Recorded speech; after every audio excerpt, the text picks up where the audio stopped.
까지 말씀입니다. 11절부터 20절 말씀. 좀 길지만 우리 한번 같이 읽어보겠습니다. 한 목소리로 11절부터 20절까지 한번 읽겠습니다. 시작. 솔로몬이 여호와의 전과 왕궁 건축을 마치고 솔로몬의 심중에 여호와의 전과 자기의 궁궐에 그가 이루고자 한 것을 다 형통하게 이루니라.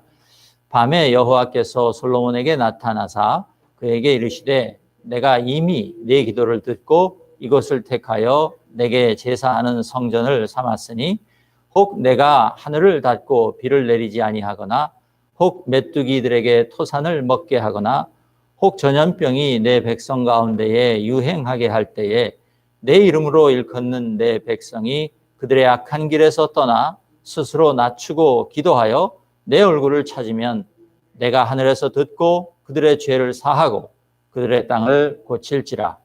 이제 이곳에서 하는 기도에 내가 눈을 들고 귀를 기울이리니 이는 내가 이미 이 성전을 택하고 거룩하게 하여 내 이름을 여기에 영원히 있게 하였음이라.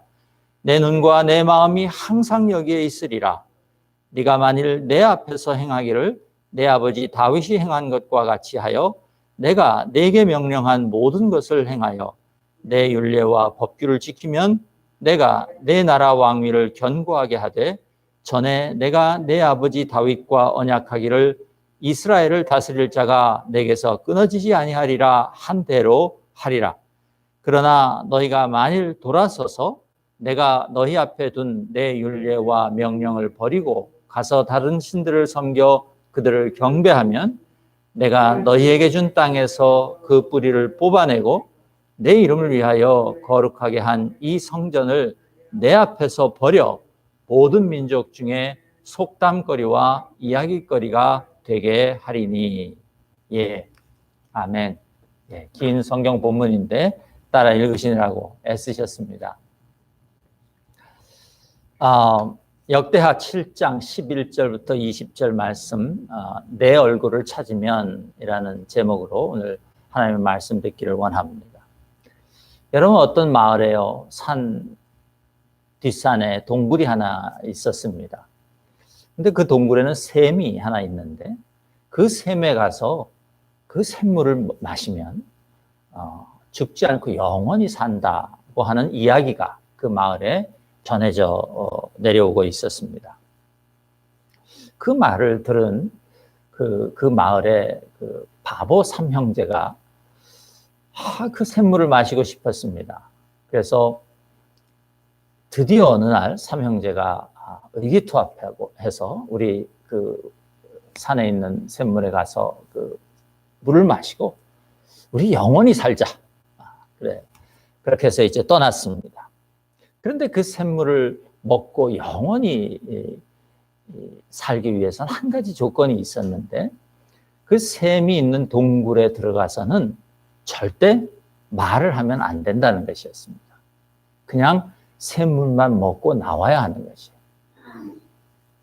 이 바보 삼형제가 이제 드디어 동굴 안으로 들어갔습니다. 근데 동굴 안으로 막상 들어가고 나니까 이 큰 형이 너무 동생들이 걱정이 되는 거죠. 동생들이 혹시 말을 할까 봐. 그래서 이 큰 형이 다시 확인을 했습니다. 야, 너희들 여기서 말하면 죽어. 말하면 안 돼. 그 말을 하고 죽었습니다. 그러니까 둘째가 그 죽은 형을 보더니 그것 봐, 말하면 죽잖아. 그 말을 하고 죽었어요. 죽은 두 형을 바라보면서 막내가 어휴, 나만 살았네? 그 말을 하고 같이 죽었다는 거지. 이 삼형제가 간 것을 동네 사람들이 다 아는데 아무리 기다려도 이 삼형제가 오지 않는 것이에요. 그러니까 걱정이 돼서 그 마을의 이장님이 마을 사람들 몇을 모아서 야, 이 아무래도 무슨 일이 있는 것 같다. 같이 가보자. 그래서 그 이장님의 인솔하에 또 그 마을 사람들이 그 삼형제를 찾으러 동굴로 갔습니다. 그 동굴로 들어갔는데 이 마을 사람들을 너무 걱정하는 이장님이 여러분, 절대 여기서는 말하면 안 됩니다. 그랬더니 그 같이 간 모든 사람들이 예, 알겠습니다. 그랬다는 거죠. 웃을 수 있는 분들이 네, 그렇게 말을 하고 동굴 안에서 다 죽었다고 합니다. 예, 여러분 좀 웃으셨기를 바랍니다. 여러분, 하나님의 은혜가 무조건적입니까? 조건적입니까? 오늘은 제가 그 주제를 가지고 여러분과 좀 어려운 얘기인데 좀 하나님 말씀을, 하나님 뜻을 우리가 발견해 보려고 합니다. 여러분, 우리는 하나님이 우리에게 베풀어 주시는 은혜에 조건이 없다고 흔히 믿습니다. 하지만 오늘 성경 본문은요, 우리가 읽은 성경 본문은요, 우리가 가진 그 하나님의 은혜에는 조건이 없다라는 그 믿음을 의심하게 만듭니다. 이 성경 본문은 우리가 아무리 읽어봐도 또 아무리 애를 써도 하나님의 은혜가 무조건적이라고 믿을 수 없게 만듭니다. 하나님은 너무도 명백하게 당신의 은혜에 조건을 걸어 놓으신 것 같아요. 그렇지 않습니까? 우리가 그 하나님이 걸어 놓으신 조건을 충족하지 못하면 우리는 심판을 받아야 하고 벌을 받아야 하는 것 같은 그런 말씀입니다. 또 그 결과가 굉장히 무섭습니다, 여러분. 그럼 먼저 20절을 한번 보시면요. 이렇게 말했습니다. 20절에 내가 너희에게 준 땅에서 그 뿌리를 뽑아내고 내 이름을 위하여 거룩하게 한 이 성전을 내 앞에서 버려 모든 민족 중에 속담거리와 이야기거리가 되게 하리니 그러셨어요. 그러니까 하나님의 은혜를 받으라고 했는데 그 은혜를 받는 조건을 충족시키지 못하면 이런 일이 생긴다 그 말이에요. 여러분, 살고 있는 땅에서 뿌리가 뽑히는 일이 얼마나 무서운 일입니까? 제가 어렸을 때요, 그 학교에서 반공 글짓기 대회가 있었습니다. 그것을 제가 선생님이 저한테 글을 써오라고 해서 제가 써야 하는데 제가 반공 의식이 별로 없는 아이였어서 뭘 써야 될지 잘 모르겠는 거예요. 그래서 우리 어머니한테 이제 그 얘기를 했더니 어머니가 저한테 좀 도움이 되라고 6.25 전쟁을 치르셨던 얘기를 막 해주셨어요. 어느 그 겨울 밤이었는데요. 그 피난 중에 이제 사시던 곳에서 뿌리가 뽑혀서 가서 피난 중에 겪으셨던 일들을 얘기를 해주셨는데 참 재미있게 들었지만 굉장히 두려운 마음이 제 안에 생겨났던 그런 기억이 납니다. 그 이야기의 그 디테일은 지금 자세한 것들은 다 제가 잊어버렸지만 그 고향에서 뿌리가 뽑혀서 피난살이를 해야 했던 그 어머님 가정의 그 이야기가 참 두렵게 느껴지는 것이죠. 여러분, 요즘도 이 넓은 지구 위에는요, 자기 나라가 없어서 자기가 합법적으로 살 수 있는 땅이 없어서 유리하고 다니는 그런 난민들이 얼마나 많은지 모릅니다. 그 난민들의 소식을 들으면 그게 얼마나 비참한지 알 수 있습니다. 제가 이 코로나 사태만 아니면 사실 저 옆에 있는 다른 교회에서 매년 가는 난민 선교가 있는데 거길 좀 같이 가려고 했었는데 좀 막혔습니다. 또 우리가 살고 있는 미국 캘리포니아에는 또 얼마나 여러분 소위 우리가 그 비합법적으로 거주하시는 분들 그분들의 사정 들어봐도 우리가 얼마나 자기 땅이 합법적으로 살 수 있는 땅이 없다는 것이 얼마나 힘들고 어려운 일인지 알 수 있습니다. 그러나 20절에서요. 그 땅에서 그 뿌리를 뽑아내고 이렇게 말씀하신 하나님의 경고는 참 두려운 것입니다. 그런데 더하여 이 하나님의 경고의 말씀은요. 이스라엘의 역사에서 실제 사실이 됩니다. 실제 이런 일이 일어납니다. 이스라엘 사람들이 다 자기 땅에서 뿌리가 뽑혀서 바벨론 포로로 잡혀갔던 일을 우리가 기억하지 않습니까? 이런 일이 진짜 일어났다 그 말이에요. 또 하나님은 20절에서 뭐라고 말씀하십니까?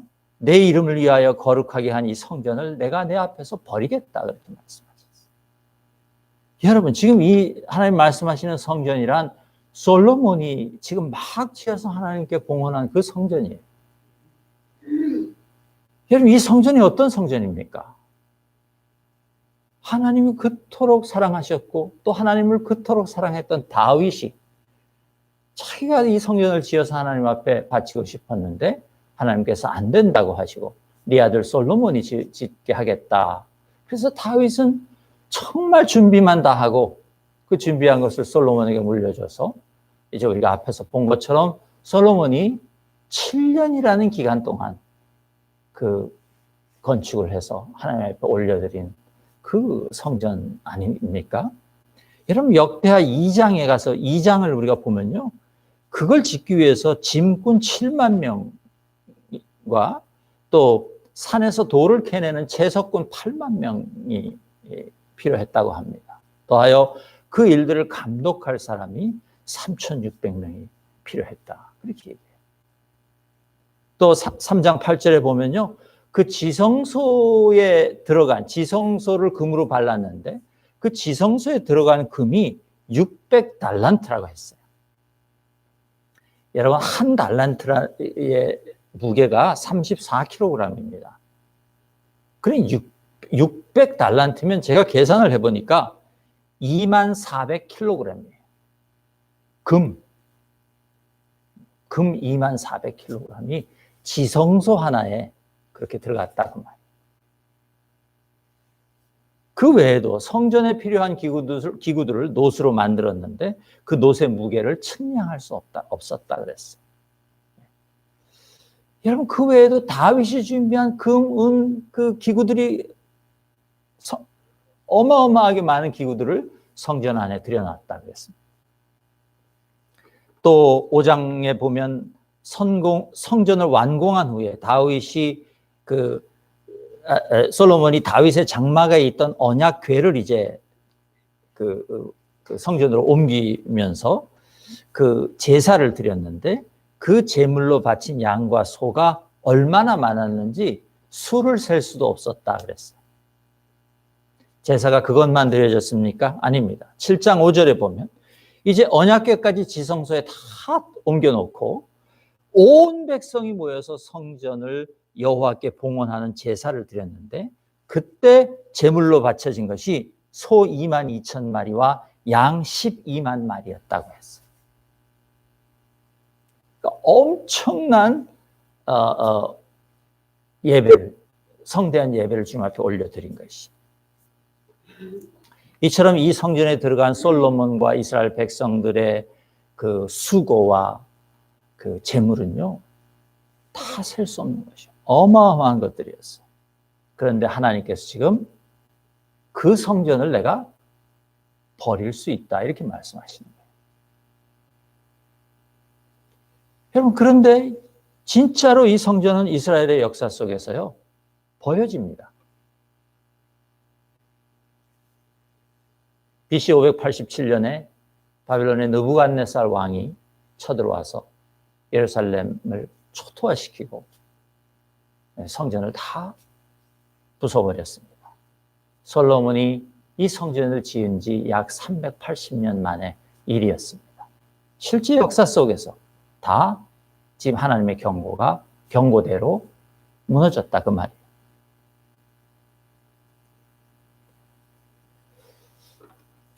하나님은 오늘 본문 20절에서 경고하신 대로 이 성전을 완전히 버리셨습니다. 이처럼 실제 역사 속에서 솔로몬의 성전은요, 이 20절의 말씀대로 세상 중에서 속담거리와 이야기거리가 되어 버렸습니다. 경고가 실제가 되었다 그 말이에요. 여보, 오늘 우리가 읽은 이 7장 11절부터 22절까지의 이 말씀은요, 이제 성전을 하나님께 봉헌해드리고 하나님 앞에 나가서 기도하고 솔로몬이 그러고 난 후에 하나님께서 솔로몬을 찾아오셔서 하나님이 직접 해주신 말씀입니다.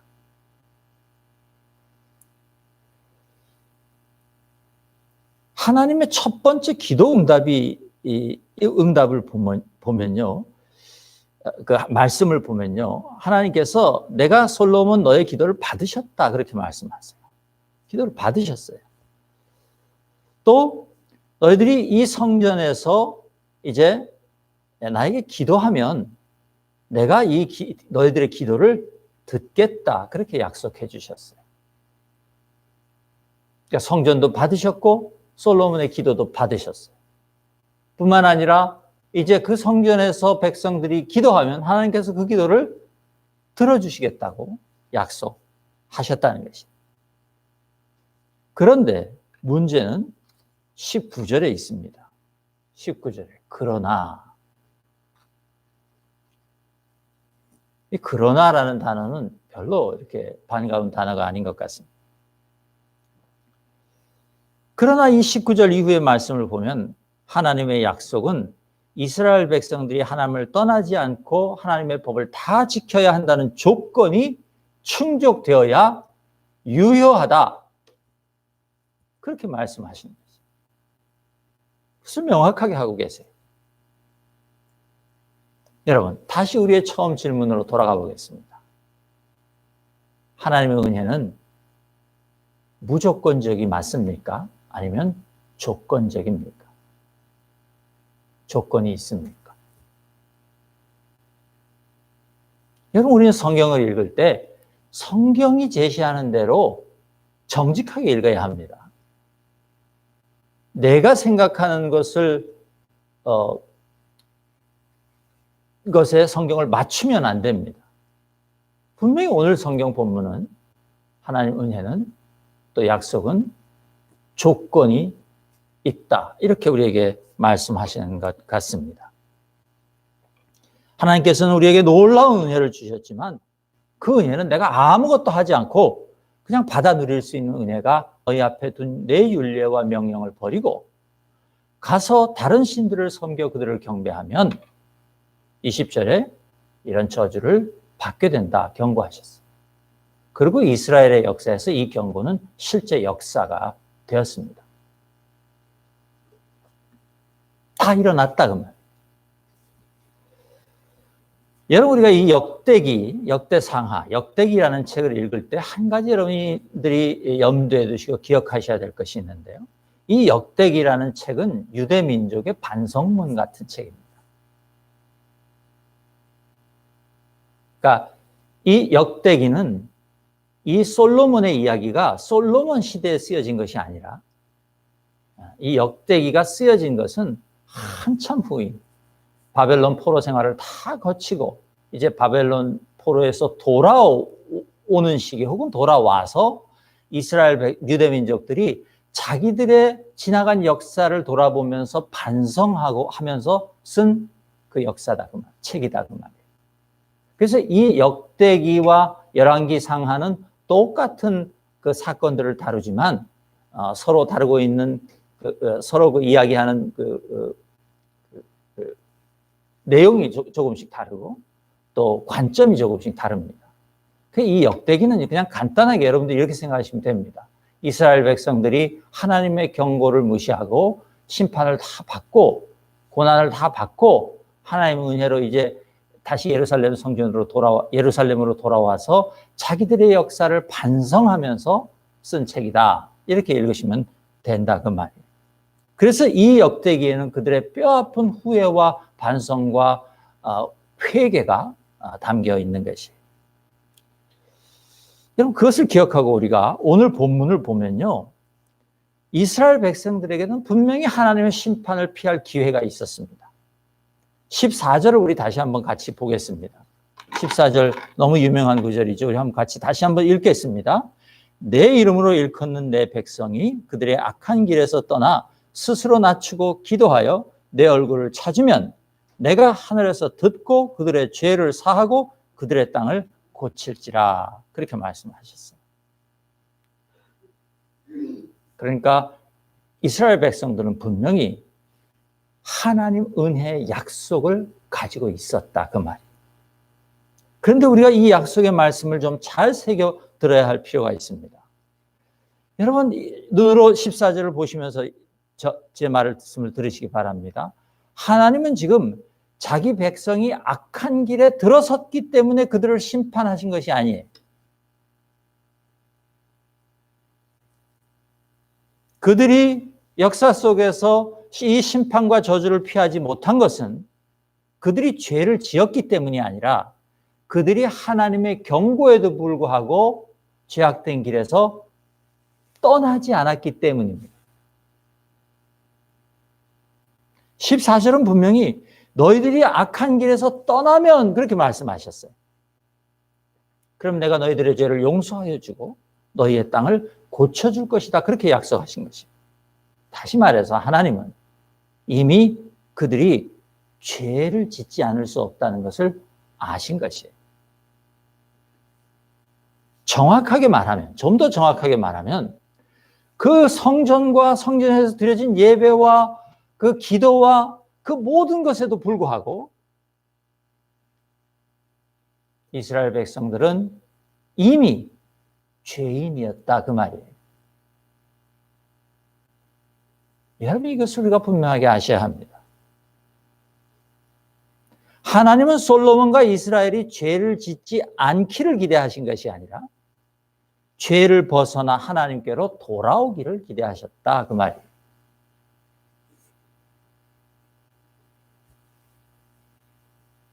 그것이 역대기를 쓴 이스라엘 사람들의 자기 역사에 대한 반성이었어요. 그러므로 여러분, 우리를 향한 하나님의 은혜에 조건이 있는가 없는가? 이 질문은 사실은 성립되지 않는 질문인 것이에요. 잘못된 질문인 것이죠. 왜냐하면 이미 우리는 심판 아래에 있는 사람들이에요. 모든 인간은 죄인이기 때문에 그렇습니다. 다시 말해서 은혜는 우리에게 합당한 것이 아니에요. 우리에게 당연한 것이 아니다, 그 말이에요. 우리에게 당연한 것은 저주와 심판이 당연하다는 것이죠. 우리는 은혜가 어울리는 사람들이 아니에요. 우리는 심판이 어울리는 자들이다, 그 말이에요. 하나님의 은혜의 조건이 있는가 없는가? 이런 질문은 마치 우리가 은혜를 받을 자격이 있는데 하나님이 괜히 조건을 걸어놓고 그 은혜 받는 것을 어렵게 만들고 계신다라고 생각하도록, 호도하도록 만드는 그런 질문이다, 그 말이에요. 여러분이 다시 한번 분명하게 정리하고 기억해야 합니다. 우리가 죄를 지으면 심판을 받고 죄를 짓지 않으면 구원의 은혜를 받는다. 이런 생각은 사실은 성립될 수 없는 것이에요. 왜냐하면 모든 인간은 이미 죄인이기 때문에 그렇습니다. 우리는 이미 스스로 죄 아래에 살고 있는 것이에요. 저는 그리스도인들 중에 가끔 이런 말씀 하시는 분들을 만납니다. 뭐 농담으로 농담 반 진담 반 이런 말을 하시는 분도 있고 진지하게 하시는 분들도 있는데요. 나는 정말 크게 죄짓고 산 것 없어. 그렇게 말씀하시는 분들을 제가 가끔 만나요. 저는 그분들이 정직한 말씀을 하시는 거라고 믿습니다. 예. 정말 착하게 살려고 애썼고 잘 살려고 애쓰신 분들이에요. 그런 분들을 보면. 예. 제가 그런 분들을 그런 분들에게 이름을 붙이면 그런 분들, 이런 분들이 착한 죄인들이에요. 예, 착한 죄인들이죠. 이 세상에 나쁜 죄인들이 얼마나 많습니까, 여러분? 악한 죄인들이 많아요. 물론 저는 사람이 다 착한 죄인이라고 믿습니다만, 착한 죄인, 자기를 착한 죄인이라고 생각하는 분들이 있어요. 그런데 여러분, 착한 죄인이라고 하나님의 은혜가 당연한 것입니까? 그렇지 않습니다. 악한 죄인이든 착한 죄인이든 죄인은 죄인이에요. 은혜에 합당한 자가 아니다 그 말이에요. 여러분, 이미 죄인인 사람이 용서와 치유라는 그 은혜를 앞에 놓고 그 은혜의 조건이 있나 없나 따지는 것이 이게 합당한 일입니까? 말이 안 되는 얘기예요. 어리석은 일이에요. 그러므로 성경에 나오는 심판에 대한 하나님의 경고는요, 그것마저도 하나님의 은혜인 줄 믿습니다. 우리는 이미 죄인이에요. 이미 심판과 저주 아래에 있는 사람에게, 그 죄인에게 지금 당신이 심판과 저주 아래에 있습니다 라고 가르쳐 주는 것이 어떻게 은혜의 조건을 붙이는 일이 될 수 있습니까? 그렇지 않아요. 하나님의 경고는 우리에게 그것을 가르쳐 주시는 거예요. 너희들이 이미 너희들의 죄 때문에 심판과 저주 아래에 있다. 좀 봐라. 경고로 가르쳐 주시는 것이다. 그 말. 근데 경고하시는 목적이 뭐냐면 그걸 알려주시면서 이제 거기에서 벗어나야 되지 않겠느냐? 거기에서 벗어날 길을 내가 마련해 놨다 하고 알려주시는 거예요. 은혜를 선포해 주시는 거지. 그래서 여러분, 하나님의 경고는 그것도 우리의 은혜인 것입니다. 그것도 하나님의 사랑인 것이에요.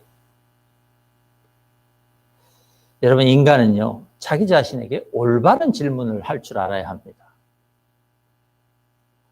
나는 착한 죄인이라고 스스로 위로하면서 저기 나쁜 악한 죄인들도 많은데 나는 그래도 착한 죄인이야. 그렇게 자기를 위로하면서 계속 죄의 감옥에 머물러 있을 것인가? 자문해 봐야 합니다. 여러분 14절을 저는 다시 한번 또 읽고 싶습니다. 여러분 14절 한 번만 같이 더 읽으세요. 한번 다시 읽습니다. 시작. 내 이름으로 일컫는 내 백성이 그들의 악한 길에서 떠나 스스로 낮추고 기도하여 내 얼굴을 찾으면 내가 하늘에서 듣고 그들의 죄를 사하고 그들의 땅을 고칠지라. 예, 자기를 겸손하게 낮추고 기도하고 하나님을 찾으라는 것이.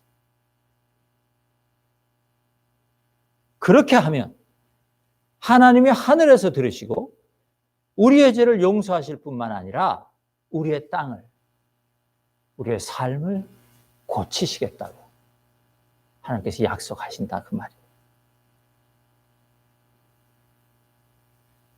자신을 낮추고 기도하고 하나님의 얼굴을 찾는 사람은 용서받고 자기 삶이 치유되는 놀라운 은혜를 받게 된다고 약속하신다 그 말입니다. 여러분, 하나님이 약속하신 복음으로 이것은 틀림없는 것 아니겠습니까?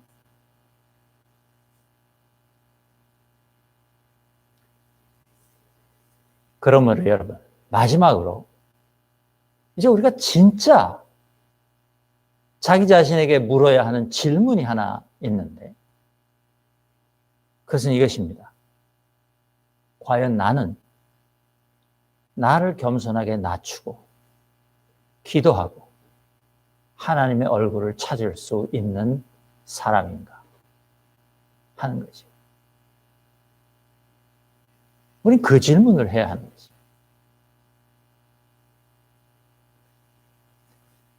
제가 말씀드린 것처럼 솔로몬과 이스라엘 사람들은 실패했어요. 그들의 역사 속에서, 그들의 삶 속에서. 솔로몬이 실패한 그 일을 나는 할 수 있는가? 나는 하겠는가? 질문해야 해요. 모든 이스라엘 민족이 실패한 그 일을 우리는 성공할 수 있을까? 그 질문을 해야 한다는 말입니다.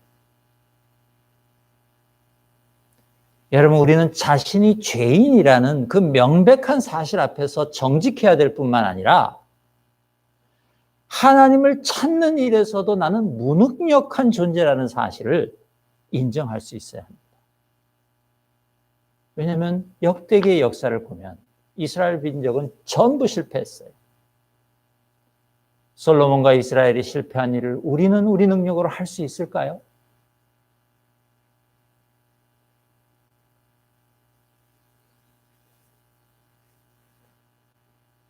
겸손하고 싶은데 겸손한 사람이 되고 싶지 않은 사람이 어디 있겠습니까? 겸손하고 싶은데 자꾸 교만이 내 속에서 올라오죠. 내가 기도해야 된다는 걸 아는데 기도의 자리로 나가는 일이 그렇게 힘들죠. 또 나가도 뭘 기도해야 될지 잘 모르죠. 우리가 하나님을 찾으라고 하는데 이 언어의 의미는 내가 이해를 하겠는데 도대체 뭐가 하나님을 찾는 것인지 우리가 잘 몰라요. 그래서 어려운 것이에요. 다시 말씀드리지만 우리에게는 우리가 죄인이라는 사실을 인정해야 될 뿐만 아니라 이제 나에게는 그 하나님을 찾을 능력조차 없다라는 사실을 우리가 인정해야 한다는 말입니다.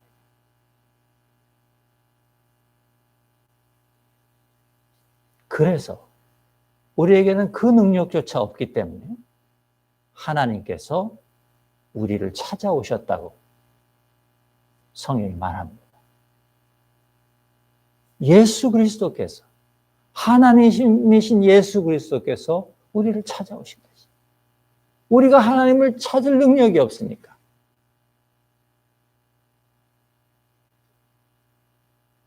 죄의 감옥에서 나와야 한다는 것을 알면서도 나오지 못하고 있는 우리를 위하여 하나님께서 죄인들의 세상에 먼저 우리를 찾아오셨다. 그 말.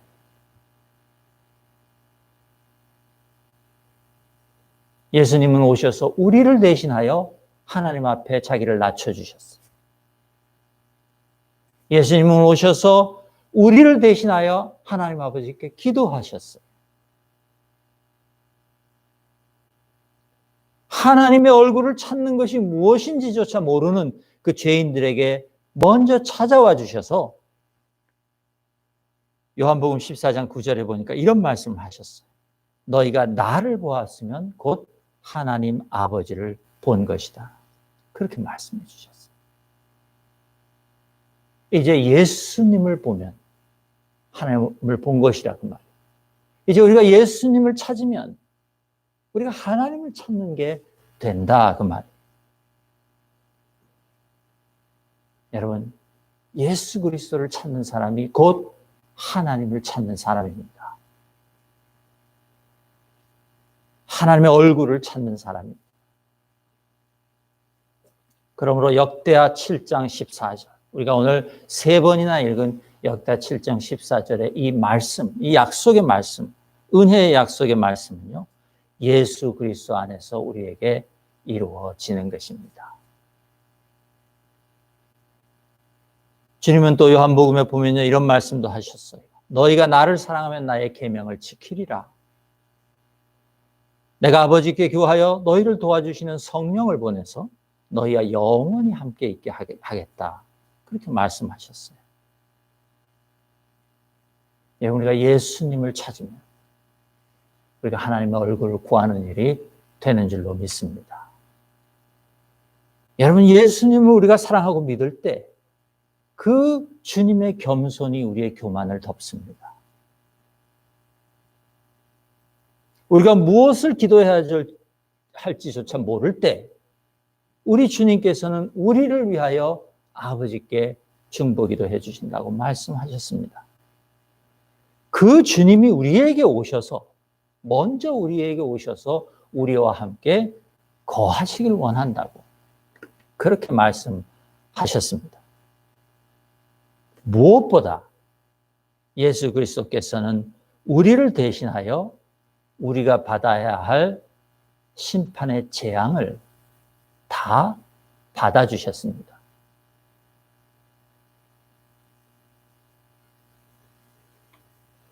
여러분, 우리는 처음에 우리가 했던 질문에 대한 대답으로 다시 한번 돌아가 보길 원합니다.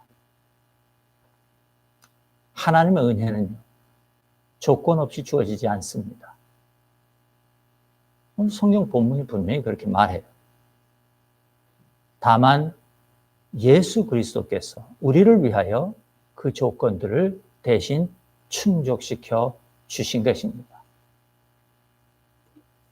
그래서 우리는 예수 그리스도 안에 있으면 하나님의 은혜를 아무 조건 없이 받을 수 있게 된 것입니다. 아멘. 여러분, 이 예수 그리스도를 여러분 아직도 나의 구주로 받아들이지 못하신 분이 있다면 여러분 오늘 결심하시기 바랍니다.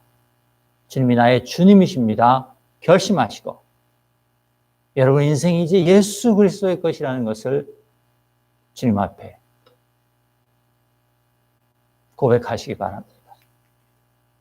그러면 예수 그리스도의 은혜가 하나님 아버지가 요구하시는 그 모든 조건들을 여러분들의 삶에서 충족시켜서 하나님이 약속하신 이 복들을 다 받아 누릴 수 있도록 해 주신다는 것입니다.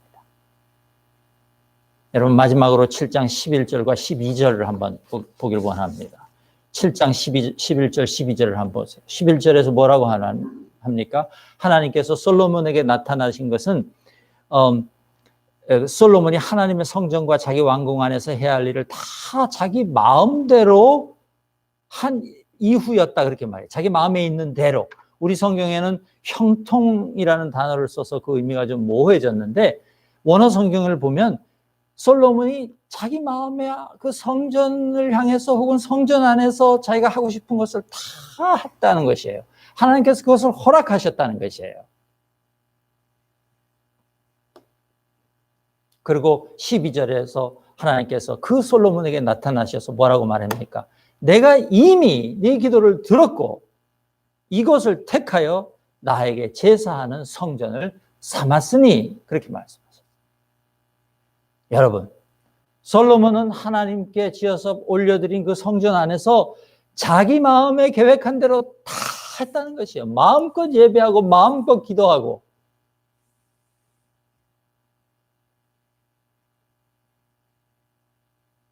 또 하나님은 그 성전과 솔로몬의 기도를 받으시고 기뻐하셨다 그 말이에요. 여러분 이것이 죄인에게 허락된 엄청난 하나님의 은혜가 아니고 무엇입니까? 이것이 은혜예요. 여러분 하나님께서 왜 솔로몬의 성전을 받으시고 왜 솔로몬의 기도를 들으셨어요? 솔로몬에게 자격이 있어서? 아니에요. 하나님께서 뭐라고 말씀하셨어요? 내가 택한 이 성전 그렇게 말씀하셨어요. 하나님이 택하셨다는 거예요.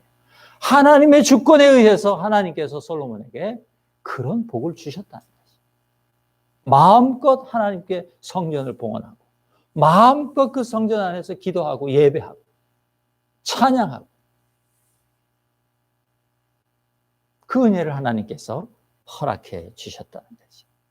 그러므로 여러분, 성전은요, 단순한 제사를 위한 혹은 예배를 위한 건축물이 아닙니다. 성전은 그 안에서 하나님과 하나님의 자녀들이 서로 사랑하고 섬기고 교제하고 함께 살아가는 관계의 장인 것이에요. 그 하나님과 솔로몬의 그 관계가 없어지면 이 화려하고 엄청난 솔로몬의 이 성전은 아무 소용이 없다. 그 말. 이스라엘 백성들이 그 관계를 잃어버리니까 하나님께서 그 성전을 버려버리셨다는 거죠. 역사 속에서. 왜요? 하나님의 백성들이 하나님과 가져야 마땅한 그 올바른 관계, 그 친밀한 관계를 잃어버리면요. 이 하나님의 이름을 걸어놓은 이 성전이 교회가 오히려 하나님의 이름을 더럽히게 되기 때문이다. 하나님 그렇게 말씀하세요. 그래서 나는 그거 다 버리겠다. 그렇게 하나님께서 말씀하신다는 것이. 여러분, 이제 우리는요, 비록 우리도 교회 건물 안에서 예배드리고 교회 건물 안에서 하나님과 교제하고 기도하고 하나님의 은혜를 우리가 받아 누리지만, 그러나 진짜 우리가 하나님을 예배하는 성전은 건물이라는 이 성전이 아니라 예수 그리스도라는 이 세상보다 더 크신 참된 성전인 줄 믿습니다. 여러분, 그것이 빠지면 우리의 예배는 아무것도 아니에요. 이 성전에서 하는 행위는 정말 인간의 종교 행위에 그치고 마는 것이에요. 하나님이 참다가 야, 이제 내가 내 이름을 더 이상 더럽힐 수 없으니 내가 버리겠다 하고 말씀하실 수밖에 없는 것이 된다, 그 말이에요. 그러나 우리가 예수 그리스도 안에 있으면 우리 삶의 모든 시간들이, 또 우리가 하는 모든 행위들이 하나님께 드려지는 기도가 되고 예배가 될 수 있는 것입니다. 주님 우리에게 그렇게 가르쳐 주셨어요. 그리고 하나님은 우리가 그렇게 예수 그리스도 안에 있을 때 이제 우리의 죄를 용서하시고 죄가 지배하던 우리의 일상을 고치시고 치료하신다고 약속하시는 것입니다. 아멘. 이 주님의 은혜 안에서 마음껏 하나님을 찬양하고 예배하는 우리들이 되기를 축복합니다. 그리고 솔로몬이 기도했던 것처럼, 우리가 지난주에 봤던 것처럼 우리도 세상 모든 사람들이 우리처럼 되어서 이 성전에 나와 하나님을 함께 찬양하고 예배하는 그런 날을 꿈꾸고 기대하고 또 그것을 위하여 힘쓰는 그런 저와 여러분 되실 수 있기를 주님의 이름으로 축복합니다. 함께 기도하겠습니다. 아버지 하나님 감사합니다.